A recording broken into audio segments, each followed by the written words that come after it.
Welcome back to Never Did It. I'm Brad Garoon, and I'm here with Jake Ziegler. On Never Did It, we look back at the last 100 years of movie history in an effort to fill in some of our own movie blind spots. And today we're covering the year 2004 because we recently covered the year 1971, and Jake mentioned a blaxploitation film that led us to a retrospective of that blaxploitation film, which led us to 2004. It's a lot of leading. Let's talk about that movie. Yeah, let's start there. Yeah, so you recommended Badass for me. Badass. Yeah. Tell me why you did it. I've mentioned this several times. It seems to come up a lot, but I love movies that are about making movies. And I recently started a letterbox list to that effect, which I know I still need to add several more movies to. It's going to be probably a list that grows and grows and grows, and I will probably grow to resent it as it'll be like a never ending list that I'll feel obligated to continue adding to. And Before you get to your talking about this, I want to can I talk about like a couple of lists that I have that are like this? yeah, oh yeah, yeah. So I have, and also plays into our other movie this week because I have my small sci-fi list, which is generally about sci-fi movies that are made for under $5 million. The movie we're going to talk about today is made for way under $5 million. I have movies within movies, Yeah. movies where people watch movies in movies. That one's already making me feel crazy because I like to put the movie that's within the movie in the notes, and sometimes there are several. Mhm. Like I need to watch Easy A because apparently there's a ton of movies watched in that movie. Yeah, at least a couple. Yeah. Have you never seen it? I haven't, and I hear it's great. It So is. It's a lot of fun. You'll yeah. like it. And I have a Jewish experience in moving pictures, which is any movie that is about a Jewish character in any kind of significant way. And then I have You Son of a Bitch, I'm In, my Yeah. ode to heist films, which is now that's the one that I'm really like, oh my God, there's so many. There's hundreds of heist movies. Yep. And those are the big ones, but I also have, and then there's some that I like. Like I have two black and white ones. One is black and white and red all over, which is Netflix seems obsessed with things that are black and white. So it's Netflix distributed films or miniseries in black and white. Things like the 40-year-old version, Ripley, the Zendaya movie, I forget what it's called, the With romance Malcolm that's and Marie. Malcolm and Marie. Yep. There's quite a few. Oh, Roma, which was distributed Yeah. by Netflix. They're all pretty Yeah. good movies, except for Malcolm and Marie. Not so good. Mank. There's a lot. Yeah. And then I also have black and white re-releases, and these are movies that were originally released in color that got re-released in black and white. So it's things like Logan, Mad Max Fury Road, got Parasite. Parasite, Godzilla minus one, and Shin Godzilla. Speaking of Parasite, Mother, Texasville, we talked about recently. Right. So there's a lot. Oh, Johnny Mnemonic, which is one I really want to watch. Oh yeah. Yeah, so that one's fun because there actually aren't that many. Yeah. Back to your right. So this is never ending. You get any kind of idea about a Yeah. theme in movies. I just started one which is the movie posters that are two people holding hands Oh yeah. with interlocked fingers. And so far I have The Tattooist of Auschwitz and Women Talking.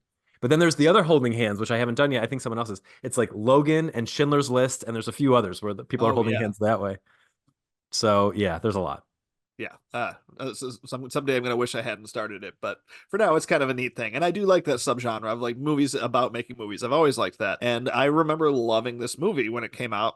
And I watched it again and I still loved it. I love the story of this movie. I love that it's about a guy telling the story about his father. I think that's a really neat angle to have on it. And I also love that it's about that the guy telling the story was also there for the making of the movie and is in the original movie. So I think it's a really unique perspective on the making of the movie.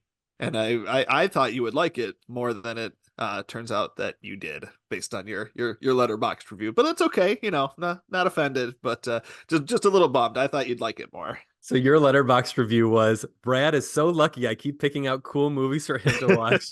And my response was about that. Yeah. So first, we didn't mention it. This movie, Badass, is a telling of how the movie Sweet Sweetback's Badass Song was made, which is generally considered the first real blaxploitation movie. I think Jules Dassin, who's a white Jewish guy, made one before, but he's not a black creator. So fair to say it's not a blaxploitation movie. It might just be exploitative. Jules Dassin knows something about being exploited. He was booted from Hollywood. We talked about him when we did Night in the City. He's also the director of Rafifi. Melvin Van Peebles made Sweet Sweetback's Badass Song, which I watched and really struggled with, but have thought about a ton since I watched it and thus like a lot. Badass, I feel the opposite. I thought Badass was like a really easy thing to watch. It breezes by, but I haven't thought of it once since it ended because Mhm. to me it felt and looked like a TV movie. And I saw that Showtime produced it, Oh. so I think that might have something to do with it. Mhm. But it played in theaters. It got a real release, Yep. so it Yep. wasn't a made for TV movie. But that started for me when it's made by Mario Van Peebles, who, like you said, was in the original in what had to was we saw in this movie was controversial. He was a just barely a teenager and was in a sex scene with an adult. And when I watched that house on the exercise bike, when I watched it in Sweet Sweetbacks, and I was like, I am so uncomfortable, which I'm sure you're meant to be, Of course. Of course. but I really didn't like it. Again, I've come to appreciate that that's what that movie is about. Well, yeah, it's the element of realism that you find out that that's what he wanted, and I don't doubt for the fact that someone in that situation would have had to go through that. But yeah, it's super uncomfortable, and it's really it is difficult to watch. And that's I think like you said, certainly the intent behind it for sure. Right. But then watching Mario, who experienced that probably trauma, rationalize it in the and not glorify it. Mm. His Melvin is seen as doing a bad thing when he has his son enact that scene, but he still rationalizes it in Badass to the point where I started feeling that's what this whole movie feels like to me. Is a guy who didn't understand what his dad was doing at the time and now needs to rationalize it to himself so that he can make a hagiography of his father as someone who did and his father is someone who did something important for black film. Mhm. I just like felt the I don't know, the movie in total felt kind of cheap. Mario's not a very good actor. I actually do think he's a good director. New Jack City is a very good movie. And that was one of the other reasons I was hopeful because I was like, oh, I knew you'd liked New Jack City. I remembered from our what 93 or whatever when you had it in your top Yeah. 10. I was like, oh, good. I hope you'll like this because yeah, you liked that one. Yeah, this felt just like cheap compared to that. Mhm. Rainn Wilson, I thought was kind of bad. I think The Office had just started, but he probably filmed this before The It was a Office little came. bit after. This came out in '04. I thought The Office started in like 2006. 2005. So this was pre-Office. Okay, yeah, a little before, yeah. Yeah, so this was pre-Office. So Rainn Wilson wasn't Rainn Wilson yet, and he was doing this acting style that he did in a lot of movies around that time, even after The Office started, where he's just really excited. Yeah, it's like Juno-esque almost. It is, yeah, it's that vibe of just like too much energy. Hmm. Ozzie Davis was in it, and I was excited to see that. And I was a little, he played Melvin Van Peebles' father. I was a little sad that he wasn't in more of it, but he was quite old. And I think Yeah, he was really just in it to pay tribute to him as a pioneer in the space. certainly. Yeah. And I can't think of another interesting performance in the movie. Uncle Leo played the twin, Oh, yeah, the twin yeah. brothers at the end. So Yeah. I've heard people call that performance anti Semitic. I disagree. As Hmm. someone who is quick to call out anti Semitism in film, Yeah. I I am also someone who grew up in Detroit or suburban Detroit rather, and those people exist. So I Yeah, I have didn't see no anything that was like off, like like out of pocket or anything about that. totally 100%. And the fact that one of them was more sympathetic than the other one, I think puts a balm on it anyway. Mm-hmm. And in the end, those were the guys who made the movie happen because they did run the movie. That's a true story. It really did only play in Atlanta and Detroit to start and then caught on and eventually became a cult classic. Yeah, grossed like Yeah. $15 million in the end, I mean, which is for that time is a lot of money, especially Right. for how much it was made for. Yeah. I think it was made for like $500,000. Yeah, something like that. And then like the Bill Cosby part of the movie is true. So see where Bill Cosby loaned Melvin $50,000. Well, Cosby shows up in the credits, so Yes, he does. Yeah. Yeah, the yeah, real Cosby, yeah, is talking over the closing credits. Like, yeah, like yikes. yikes. The, Yeah. the yikes of it was he says, Melvin asked me for the money, and then my wife said yes, so that was it. I'm like, you don't care about your wife, dude. Right. At all. But we didn't know that then. Yeah, Definitely some people did, but we didn't know that then. right. I liked the parts of the movie where he used the psychedelic scenes from Sweet Sweetbacks interspersed with like his own mental decline because he was under so much because Melvin was under so much stress and Mhm. lost eyesight in one of his eyes because he was so stressed out during the making of the movie. That part I thought was really good. I thought the talking heads, I don't remember if my letterbox review actually said this because I saved a lot back for the podcast. Yeah. But I thought the talking heads were bad. Oh, Not I in like what that. not in what they said, but in that weren't always related to what was happening in the movie. Mm. Sometimes I just felt like they were placed in the wrong places, not all the time, but quite a bit of the time. And then when we got the talking heads from the real people during the closing credits, all I could think was, I wish that these had been the talking heads because they felt so genuine. And these people were really excited to talk about the movie. Yeah. And I wish they had gotten a little bit more because the movie is a tribute to the original. I wish there had just been a little bit more of that. I like David Allen Greer. I actually think, I'll take it back. David Allen Greer was really good. Yep. I like Terry Crews in the movie too. I like Terry Crews for some of it, and it's not his Mhm. fault, the parts I didn't like. It was Peebles. It was MVP's fault, the parts I Yeah. didn't like. Like the scene where Rainn Wilson is telling the locals to get back, and then Terry Crews shows up behind him and everyone steps back. I was like, that's a scene from a Nickelodeon movie. That's not a scene from That's the this. scene from The Princess Bride. Right. Well, there's that Yeah. also. But Terry Crews, also the budget for Badass must have been low because even though the real Big T looked like that, the wig on Terry Crews looked so fake, and the wig on young Mario Van Peebles looked really fake. And that kid has grown up, and he never talks about this movie. He only talks about his appearance in the movie Holes. Oh, That's really? all the time. He's like big Yeah. on TikTok, and he just talks about being in Holes. Yeah. The movie people saw. Right. Also, the movie where he didn't have to have sex with an old lady. Right. Yeah. He didn't have to Harold and Maude it. Yeah, I don't know. Like I thought it was fine. I just Yeah. didn't love it. And I in a way it made me like the original Sweet Sweetbacks more because I was like, well, Melvin really had something to say and Mario just wanted to make his dad feel better, it seemed like. So Yeah. that was my vibe. I feel like if I had seen this in 2003 or 2004, because it did festivals in 2003 oh no, it came out in Yeah, it Canada. was like Toronto. I think, yeah, it was Yeah. Toronto in 2003 and then came out in the spring of 2004. Yeah. So this is a legit reason to do it. This says 2004. Yep. Um, I think I probably would have liked it more because first off, we didn't have as much like this back then. Now there's tons of movies like this. Yep. In fact, I did write this in my letterbox review. I think if you see Dolomite Is My Name, which is a better version than this Also of excellent. this, I I think. love Dolomite. Yeah. Yeah. The original Sweet Sweetbacks and Honey Boy, which is a very similar movie about a guy playing his own father, talking about a time in his life when he had to deal with his father. And I think Honey Boy is better than this too. I think if you see those three movies, you get everything you need from Badass, both better movies. Or you could watch Badass 2 and just watch four movies, and three of them are very good, in my opinion. Yeah, and I did see it, at the time, and I had studied kind of some blaxploitation films, and we had talked about Sweet Sweetback, and I have those kind of memories of that time too. So yeah, at the time certainly more impactful, but yeah, I think Dolomite may have out badassed Badass because Dolomite is a ton of fun too. Yeah, it's great. Right. Well, that's one thing. Dolomite's way more fun. Here's my other problem with it.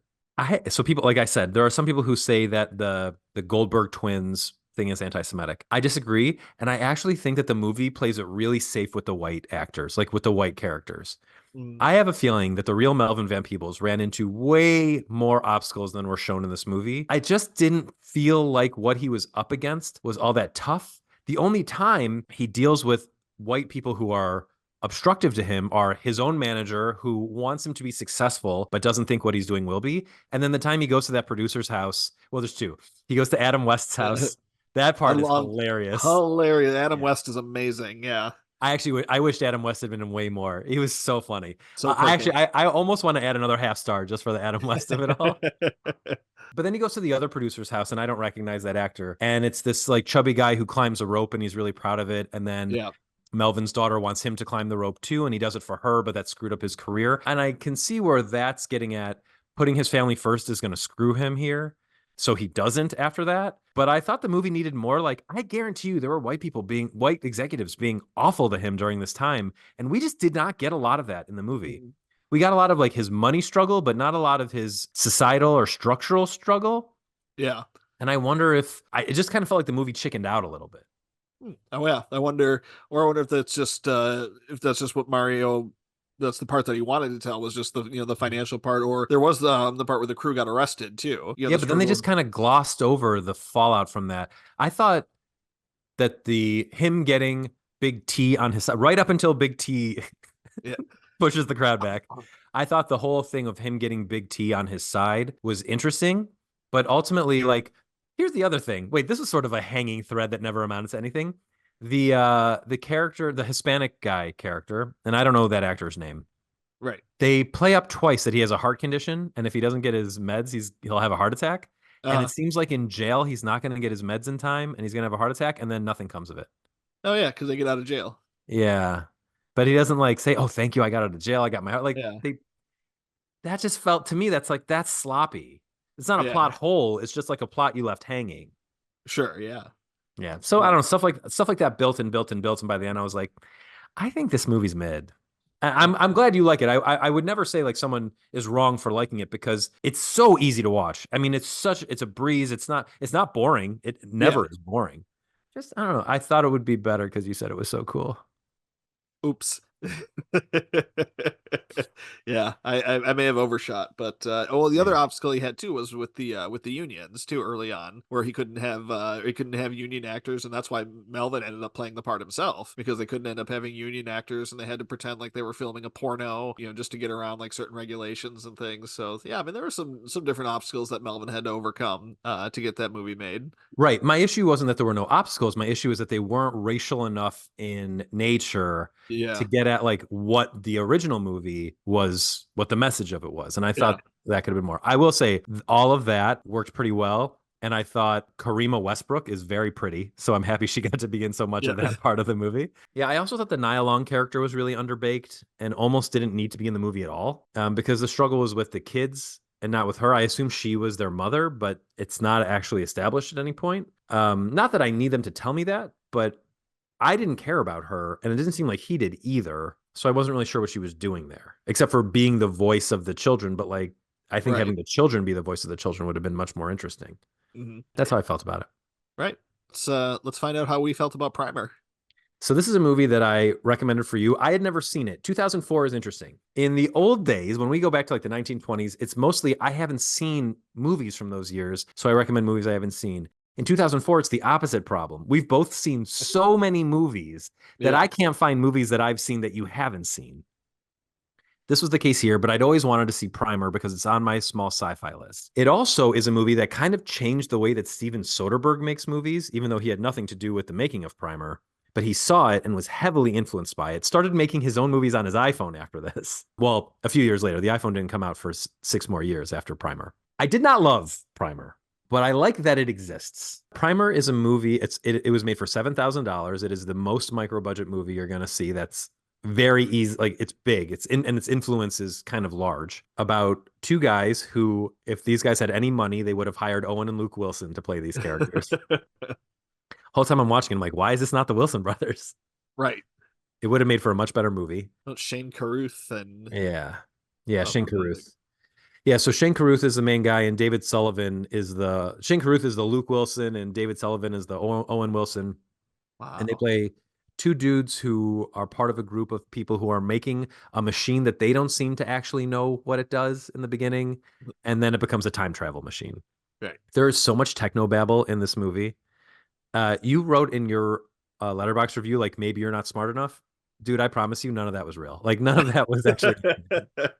And it's not that I'm smarter. It's just that but I also didn't understand it, and I just don't think it's just nonsense. It was techno nonsense. If they're trying to explain like what it does, I mean, yeah, I mean they don't really. I mean, I don't even understand what they're trying to build in the first place. It never really makes sense. Eventually, you get to this part where they put an egg in it, and there's fungus on the egg, and that at least like we understand. Okay, there's some kind of temporal issue here, Yeah. but so much of the movie is them just saying to each other why the machine is or is not working, and it's not interesting. Yeah. What is interesting is that they put together this movie for nothing. And once you get about halfway through, when the plot finally kicks in, it's like, oh, what? Okay, there's a dilemma here. The problem then becomes again at the end that the dilemma is not well spelled out, nor is their relationship to one another. Like I was reading the Wikipedia page afterwards, and it said they had a falling out over XYZ. And I was like, when did they have the falling out? They Yeah. seem to be perfectly fine with each other the entire movie. Until like the last 5 minutes, and then And even then, yeah, they just go their separate ways. No one ever raises their voice in this movie. no. So yeah, that's how I felt about it. I wasn't super into it. I like that a movie like this exists, but at the end of the day, it kind of felt like a script running wild and never being reined in to make sense. It reminded me a lot of Pi in that way. Yeah. What did you think of Primer? Yeah, I was into it to a point where like they like I thought it was cool, like they were going for something like, all right, we're doing a time travel thing, and but I kind of kept waiting for something else to happen. But they're like, oh, we're just gonna make some money on the stock market. Like, okay, like that's their big idea for time travel. Like, Right. is that And there's really? never any consequence to that either. They don't ever get like what's No. wrong, what goes bad is not that the stock market thing screws them in some way. It's that maybe the father of one of their girlfriends catches wind of what they've done and starts using the time machine as well. Maybe. Why is Maybe. that a problem? It's never really said. And they don't really address it aside from like, let's get him somewhere else for a while. Yeah. And then at the end, maybe one of them's making a giant version of it, and he just becomes very ambitious about what he wants to do with the machine. I don't know. I found it very confusing and not all that compelling. Yeah, he turns into like yeah, it's like a weird Bond villain type thing at the end where he's building a big version of this thing. Yeah, it just didn't make a whole lot of sense. Everything about going back to that party didn't make sense. Where like he wanted to stop something from happening to the other guy's girlfriend So that yeah, or something. they hear randomly that a guy shows up at a party with a shotgun, and then no joke, like 20 minutes go by where they don't address that at all. And then all of a sudden, they're worried about the party again. And they do a bunch of time travel so that one of them can stop the guy with the shotgun at the party. Except we don't actually get to see that happen either. The guy walks in with the shotgun and then they cut away. Yeah, it's real weird. Yeah. And then they're like, oh, he gets to be a hero. In what way? And how, why does that matter? Yeah, hero to who exactly and why? Yeah, it doesn't make a whole lot of sense in that regard. There's an Australian movie called The Infinite Man that is a similarly micro budgeted movie about three people at a hotel in the middle of nowhere in Australia. Also deals with time travel. Way more interesting than this. Mm. And you can watch that on Tubi right now. Tubi. I love Tubi. Tubi. So I don't have like too much more to say about this except there's the Soderbergh aspect of it where now Soderbergh's movies all look like they were really lo-fi because they are because he realized you could do this. And now Shane Carruth is doing much more stuff that's being produced by Soderbergh. Mm. So that's the ripple effects. I don't know if Soderbergh would be as prolific as he is without this movie because now he does things so low budgeted. But I thought this might be a cool time to just mention a few other small sci-fi movies that I think are worthwhile more than this. For one thing, one of the reasons that I recommended this, I realized was a mistake.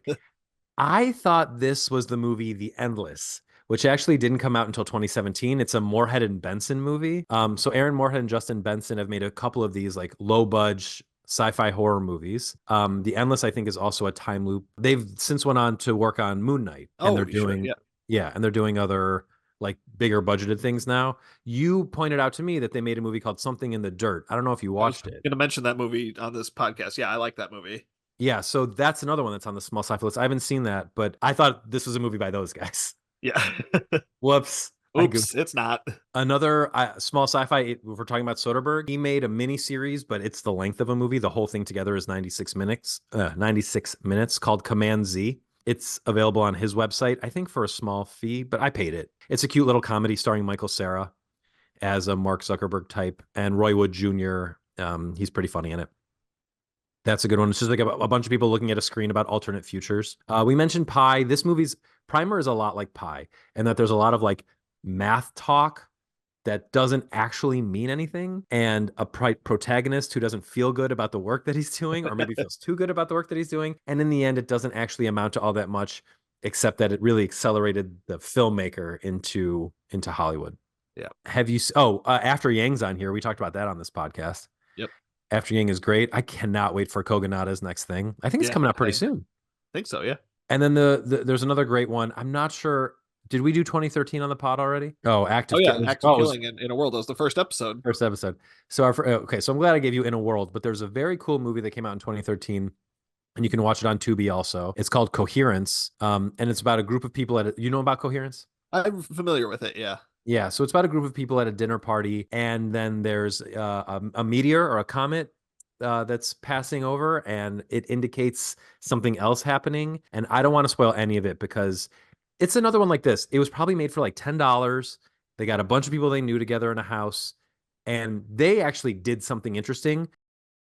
Same deal with like body double type stuff happening, but they don't get so up their ass with it that you can't understand anything that's going on. Mhm. So Coherence is a big one. And then you've got a few that are a little bit more polished. Like, well, we talked about The Man from Earth. That's not more polished, but a few that are more polished, like Safety Not Guaranteed, High Life with Yeah. Robert Pattinson, and the one with Pedro Pascal, Prospect, where it's basically Treasure of the Sierra Madre in space. Oh, cool.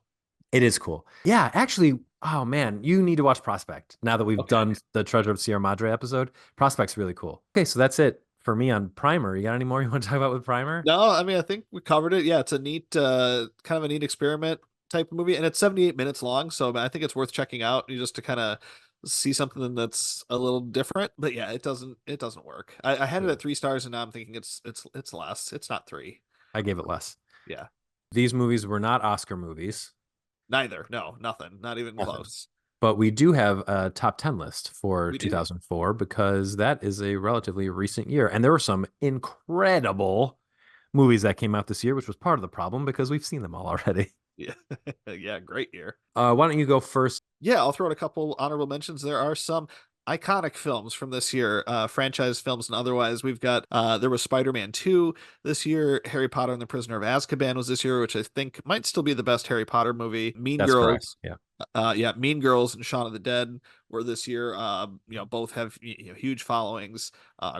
Great movies. So yeah, I mean those are just a couple honorable mentions just right off the top that I think were great movies, just not quite top 10 movies. So if we are going to do top 10 movies, I will start with number 10, Hotel Rwanda by Terry George, starring Don Cheadle, about the genocide in Rwanda, and Don Cheadle played a hotel manager who ended up saving a lot of people from the atrocities that were taking place at that time. Number 9 is a film we discussed earlier, and a film that will not appear on Brad's list. Number 9 is Badass. And my number 8, then moving on, is a film we're all very familiar with, Tarantino's Kill Bill Volume 2. Wow, that's lower than I thought it would be. It is, but the films that'll come up higher. I mean, some of them you'll agree with, and some of them I think you'll shake your head at me and maybe even make a face. So Okay. so we'll see. But I mean, I love it. It's a 5 star. I mean, these are all 5 star movies from here on out for me. So yeah, I love Kill Bill Volume 2. I think it's just phenomenal. My number 7 is Bill Condon's Kinsey, starring we got Liam Neeson, Peter Sarsgaard, Laura Linney, Chris O'Donnell. Great performances. About Liam Neeson plays Alfred Kinsey, who was one of the world's foremost researchers in all kinds of just sexual research and knowledge. Been a while since I've seen this one, but it's really great. Have you seen Kinsey? I have, yeah. I think, is this the final big performance from Chris O'Donnell? I believe so. Yeah. I don't recall anything big from him after this. So William Sadler has a scene in this movie that is Yeah. so disturbing. Oh, yes. Oof, Yes. really upsetting. That's what I remember. I saw Kinsey in the theater. I haven't seen it since, so I don't have a rating for it. I have it at 5. Yeah, I remember really loving that. Number 6 is Pixar's The Incredibles. I still think it's one of the best Pixar movies. Just a great deal of fun. Fantastic action movie. Great sequences. The animation is just superb. I Really forgot love to that movie. I forgot to mention this last week, but Brad Bird actually talks about the Red Shoes as one of the major influences on his career. Oh, really? Yeah. That is interesting. I would not have put that together. Yeah. Very, very cool. Number 5, Martin Scorsese's The Aviator. I used to have this a little bit lower, but I watched it again recently, and I was like, you know what? This is better than I remember it. It's just wildly entertaining. DiCaprio is amazing in it. Kate Blanchett is amazing in it. It's just a really great movie, better than I had remembered it, and that's why it used to be lower in my top 10, but yeah, it's a little bit higher. It's Uh, number num- 13 in my list. Good. Yeah, it's just I, great. yeah. I also watched it recently. It's a lot of fun. Kate Blanchett really going for it. She really is going for it, and then she nails it. Brings us to number 4 on my list, Clint Eastwood's Million Dollar Baby. Film kind of came out of nowhere at the end of 2004 and ended up doing really well at the Oscars that year. But the boxer who becomes paralyzed and the aftermath of that. I still think it's a very well done movie. Eastwood stars and directs. Hilary Swank is very good in this as well. Yeah, just a very effective movie. Now, as we get into the top 3, like I said, these have all been 5 star movies kind of so far, but these top 3 are even. I don't go higher than 5 stars, but if I were to do something dumb and do higher than that, these movies would be candidates to do so. Number 3 is Richard Linklater's Before Sunset. We talked recently in our top 1980 movies about some of the best second movies ever in a trilogy. Before Sunset is another one of the best second movies ever in a trilogy. Just a beautiful movie. Ethan Hawke and Julie Delpy just wonderful in this. It's the best of the trilogy, and like so one of the best movies of 2004, easily. My number two, Michel Gondry's Eternal Sunshine of the Spotless Mind. Again, watched this recently, earlier this year, it being the 20th anniversary. We watched it. It holds up really well. It's a beautiful movie. It's sad. It's funny. It's heartbreaking. It's a lot of things. It's really everything, like everything that your relationships have been in the past. They kind of put it all together into this one. Gosh, I'm actually getting emotional just kind of thinking about the movie. It's a tough one to get through, but it's well worth the ride. It's really good. It's probably Jim Carrey's best performance. Kate Winslet, who has given like a million great performances, it's right up there for her too. And my number one is something we've talked about several times as we did on the Alexander Payne podcast, but Sideways is my favorite movie of 2004. And probably one of your favorite movies ever, yeah? Absolutely. Yep. So we have a lot of overlap. I was gonna do honorable mentions, but you you talked about a lot of these movies already. So the only honorable mention I'll mention is The Terminal, which I think is terminally underrated as a feel-good movie. Steven Spielberg has very few duds. The Terminal, I will disagree with anyone who says this is one of them. I think this movie's delightful. Yep, I like it too. It's not in like my top 20 is what I was going off, but I also think it's like the hate is unfair. I think it's a nice movie. I'll say the same for James L. Brooks's Spanglish. I don't think you like. Oh, you do like this one? I like Spanglish. Yeah. I Yeah. don't love it, but yeah, I like it. It's lower on my list. I have Terminal at 14 and Spanglish at 17, but I like them both. I like obviously the Terminal more. Okay, so my top 10. Some of these I'm surprised you didn't have in your list. Number 10 is Walk on Water. Oh, yeah, that might be a 2005 is maybe why. Okay, so there's a couple that I know are 2005s for you because they're foreign films. Yeah. Walk on Water is an Israeli film about a Mossad agent whose wife commits suicide. So he's reassigned from tracking terrorists to going to Germany to look for an old, like very elderly Nazi and getting into this family through his grandchildren and the relationships he forms along the way. It's very good. Number 9 is Edgar Wright's Shaun of the Dead, my second favorite zombie movie. This movie's so funny, and the other movies in the Cornetto Flavors trilogy are actually they're probably both better than this, but I love all of them. Yeah, it's my number 11. Okay, cool. My number 8 is Sideways, which was another movie that I didn't like as much when I watched it the first time and didn't understand your love of it. And then as I aged into the age of the characters, I started to like a lot more, even though it gives me an existential crisis when I watch it. It's just terrific. And we, like you said, we talked about it in the Alexander Payne episode. It ranks very highly there. And from here on out, all of these, like you, they're like just classics. My number 7 is The Incredibles. I think Brad Bird needs to make more animated films. He's so good at it.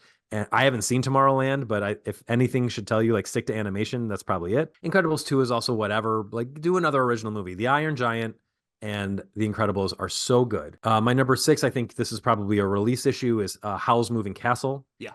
Absolutely love Howl's Moving Castle. We saw this together in the theater when we were in college. So it must have come out at least in 2005. Because Yep, it was an 05. Yep. Yeah, we saw it together. My number 5 is a movie I made you watch recently and also didn't watch myself until pretty recently. It's called Mind Game. It's by Masaki Yuasa. We are big Masaki Yuasa heads on the Never Did It podcast. Yep. Like almost all of his movies. This one I think is his best. It is a crazy, crazy, just like out of this world, everything is weird, animated film that's pretty much the story of Jonah and the Whale. Incredible. I don't even know how to describe it, except at one point a guy gets shot in the butt with a gun. And that's sort of like the way that the plot jumps off. So that movie's incredible. My number 4 is Eternal Sunshine of the Spotless Mind. I cannot say it better than you. You put it so emotionally. Where on your list, I hope it's somewhere in 11 through 20, is Kung Fu Hustle. Kung Fu Hustle is another 05 release. Didn't come to us Well, until the spring of 05. I guess '05 got all the good Asian Yeah. movies. Yeah, I love Kung Fu Hustle. This is Stephen Chow's masterpiece. It's his best movie by far. I lose it every time I watch this movie. It is a love letter to the Looney Tunes. And Kung Fu movies. You've got Stephen Chow in the lead. Yun Hua as the landlord is so good. You've seen him in, if you're a fan of Kung Fu movies, he shows up a lot. Yuan Q, who's been a Bond girl, plays the landlady. She's so good. I think she was in Man with the Golden Gun, one of the Roger Moores. Roger Moores. Okay, cool. Yeah. Well, yeah, I was wondering which one you meant. Yeah. Yeah, one of the Roger Moores. I'm just obsessed with it. Chi-Ling Chu is also in it as the tailor, like this very funny, like effeminate tailor. There's a trio of worksmen who who reveal themselves to be kung fu masters. And then there's this evil old kung fu master who's in jail, and he looks like this old decrepit guy, but it turns out he's the most dangerous man in the world, which is like the Shang Tsung. If you like Mortal Kombat, you will love Kung Fu Hustle. It is like the comedy version of the Mortal Kombat video game. I can't say enough things. On a different day, in a world where the next two movies don't exist, this movie is number one. I am obsessed with Kung Fu Hustle. But speaking of Kung Fu, my number two is Kill Bill Volume 2, which is my favorite Tarantino movie. Love it to death. Amazing story of revenge. I think it's much cleaner than Kill Bill Volume 1. I'd love to see these as one movie. People who say they've seen the whole bloody affair are, I would say, almost certainly lying. Who's the guy who sees all the movies that didn't Nicholas exist? Winding Yeah, Refn. they Nicholas Winding Refn it. But I think that Tarantino, if he's not going to give us his final movie, he owes it to us to Yeah, give us the whole why is bloody this not affair. available anywhere? I don't understand that. It's so strange. And then my number one is on most days I would call this, or this and like two other movies, my favorite movie. It's Before Sunset. I just saw Hitman recently, and in the first act of Hitman, I wasn't feeling it so much, and I thought like, oh no, has Linklater lost it? And then as the plot kicked into gear, I was like, it's Linklater. Of Yeah, course, it's still good. It's still he's and he still Hitman, got it. he still got it. Hitman's good, and Before Sunset is just like this amazing movie about middle-aged crises and what it would mean to throw it all away for something that you had a whiff of in your 20s. It's like such great fantasy chasing fodder. I could talk about Before Sunset for hours and hours, but yeah, Ethan Hawke and Julie Delpy are perfect. Well, they help write them too. I mean, I Of know there's course, like yeah. there's an improv element to them too a little bit, or maybe not improv, but like there's some freedom involved in there with They're, their writing it. oh yeah, of course. There's some element of like creative control that Delpy and Hawke have because they help write him. The second one and the third one, anyway. Right. I like this so much more than the third one and quite a bit more than the first one too, although I think the first one's kind of a masterpiece. Yeah, I can't say enough good things about it. And it moves at such an amazing clip because it's super short because it Yeah. is technically like quote unquote in real time Ah, happening, yeah. which is terrific. And it taught me how to count to four in French. So Yeah. there's Bon that. cut. So we have a lot of movies in common there. 2004, amazing year for movies, whether you're going by release date or actual release date. Yeah.